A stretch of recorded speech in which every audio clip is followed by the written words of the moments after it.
কিছুদিন আগে আমাদের পার্শ্ববর্তী বাংলাদেশে যেভাবে নারকীয়ভাবে দীপুকে হত্যা করা হয়েছিল তা দেখে আমরা সবাই এক যুগে আমরা বিভিন্ন প্রতিবাদ আয়োজন করেছি।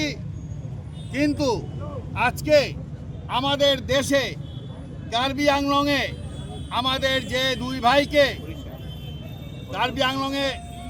যে দুই ভাইকে দীপক এবং সুরজকে জীবন্ত আগুন ধরিয়ে দেওয়া হয় এবং জীবন্ত অবস্থায় ওনারা মারা যান। কিন্তু আমি কোনো সংগঠনকে আমাদের দেশে হওয়া সংঘটিত ঘটনার জন্য ধিক্কার জানাতে আমি দেখিনি। আমরা করিমগঞ্জ জেলা কংগ্রেস আমরা আজকে সাব্যস্ত করেছি যে ভারতবর্ষের যে যে জায়গায় এই সব ঘটনা হচ্ছে, শুধু কার্বি আংলংয়ে নয়, উড়িষ্যায় হচ্ছে, উত্তরপ্রদেশে হয়েছে, আমরা সবার জন্য আমরা ধিক্কার জানাচ্ছি জেলা কংগ্রেস।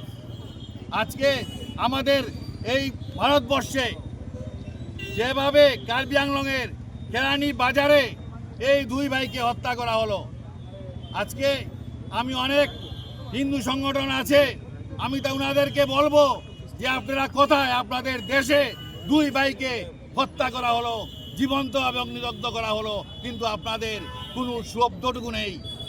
আমরা আজকে জেলা কংগ্রেস আমরা মোমবাতি জ্বালিয়ে এটার প্রতিবাদ করছি। আজকে আপনারা দেখেছেন বাংলাদেশে যেভাবে নারকীয়ভাবে দীপুকে হত্যা করা হয়েছে তা যদি দেখা যায় তবে শরীরের রোম শিহরিয়ে দিয়ে উঠে। আজকে আমরা বাংলাদেশ দিয়ে করছি ঠিক আছে, কিন্তু আমাদের দেশে এই সব যে ঘটনা হচ্ছে তার জন্য আমি বলবো সবাইকে প্রতিবাদ করতে হবে। আমরা যে দেশে আছি, আমরা এক সভ্য সমাজে আছি, কিন্তু আজকে মানব জাতির উপর যেভাবে একটা বিরাট একটা আঘাত এসে নেমেছে তার জন্য আমরা সবাই প্রতিবাদ করতে হবে। তাই আমরা জেলা কংগ্রেস থেকে আজকে প্রতিবাদ করছি।